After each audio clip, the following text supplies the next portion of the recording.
Eu queria mesmo era revisar as histórias do Sapo Thor, mas como infelizmente não tem na coleção de graphic novels, eu vou ter que fazer o último Viking. E aí, cambada? Eu sou o Gustavo Domingues, também conhecido como Rei Grifo, e hoje eu vou falar do último Viking, Thor, o último Viking. Esse é o volume 5 da coleção de graphic novels da Marvel. Thor, o último Viking, ele saiu em 1985, ele reúne os números 337 até 343 da revista The Mighty Thor, e ele é do Walt Simonson. Na verdade, ele tem dois arcos de história dentro de uma história só aqui. O primeiro arco de história traz um dos personagens mais famosos do Thor, mais esquisitos e estranhos, que é o Beta Ray Bill. Bill Raio Beta, em português. O Bill Raio Beta, ele é um alien que ele aceitou intervenção cirúrgica para receber partes robóticas, e ele se tornou um ciborgue para se tornar o guardião do planeta dele, o guardião do povo dele. E quando ele tá virando uma nave, ele tem um encontro com o Thor e eles acabam se enfrentando. Durante o confronto, o Thor acaba perdendo. Na época, ele tinha o alter ego do Donald Blake, que ele se transformava com a bengala, batendo a bengala no chão, se transformava no martelo, que é o Mjolnir. E aí, o Thor, quando ele ficava longe do martelo, ele começava a perder o poder, até que ele voltava a se transformar no Donald Blake. E o que acontece? Quando ele se transforma no Donald Blake, o Bill Raio Beta pega o cajado e acaba batendo o cajado sem querer, e o cajado se transforma no Mjolnir novamente, e o Bill Raio Beta ganha uma roupa de Thor, apesar dele ser um ciborgue com cara de cavalo. O que acontece? O Bill Raio Beta, ele era valoroso, ele tinha o coração para brandir o Mjolnir, e ele recebeu o poder do Thor por causa disso. Então, o Bill fala que com aquela arma ele poderia proteger muito mais o planeta dele, porque essa é a intenção dele, ele é um personagem bondoso. O Bill, ele pretende lutar com o Thor para receber o Mjolnir, e ele vence o Thor depois, num combate com regras estritas. Só que aí, ao invés dele receber o Mjolnir, o Odin faz um outro martelo para ele, chamado Rompe Tormentas, que seria um martelo análogo ao Mjolnir, com o mesmo poder. E aí ele vira um segundo Thor. E, e aí todo mundo lembra disso, que o Bill Raio Beta ele é um Thor com cara de cavalo. Então se você vê alguma vez, se você já viu em algum quadrinho, alguma imagem, um Thor com cara de cavalo, é o Bill Raio Beta.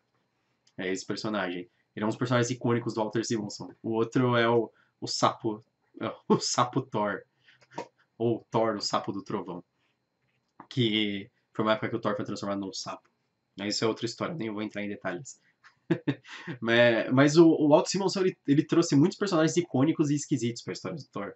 Isso é engraçado. O Walt Simonson ele era um cara que ele era super fã do Thor e um dia ele conseguiu assumir a liderança da revista do Thor. Então ele era não só o escritor como também o desenhista. Então ele inventava as histórias e ele desenhava. Quando o artista ele é o escritor e desenhista, eles se integram bem assim, porque o cara consegue desenhar exatamente o que ele quer.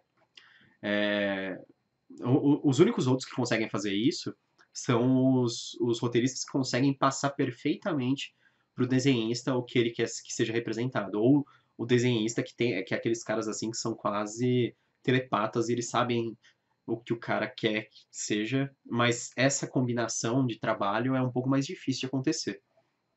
Porque hoje que existe mais essa divisão de roteiristas, é um negócio bem diferente.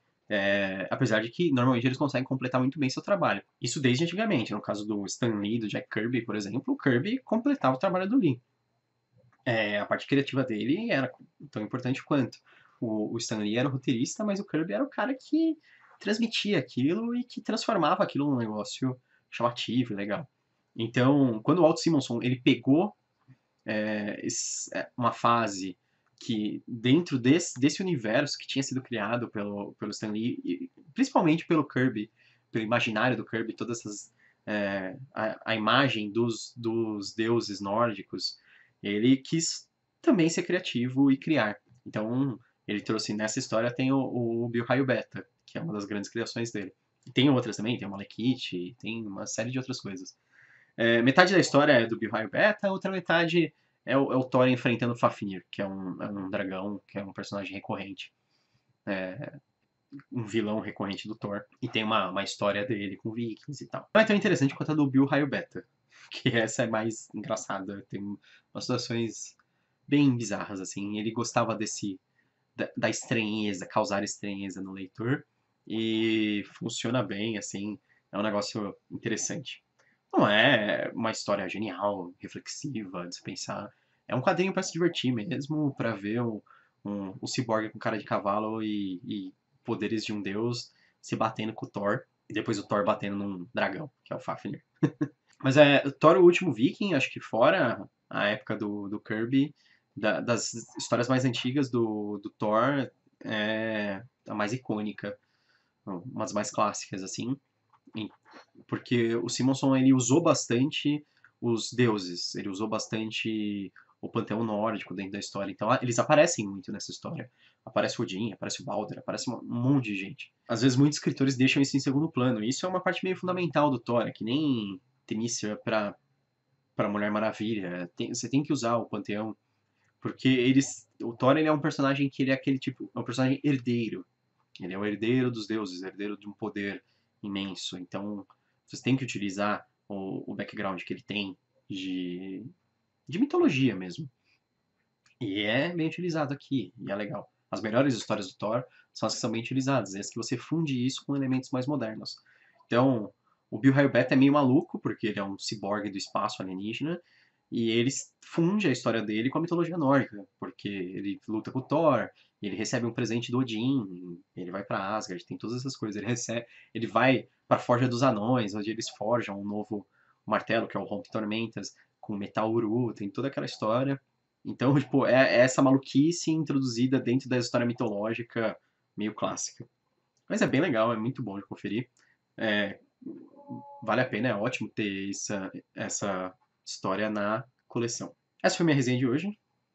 Se você gostou, curte, se inscreve no canal. Meu nome é Gustavo Domingues e bem-vindo ao Canavial.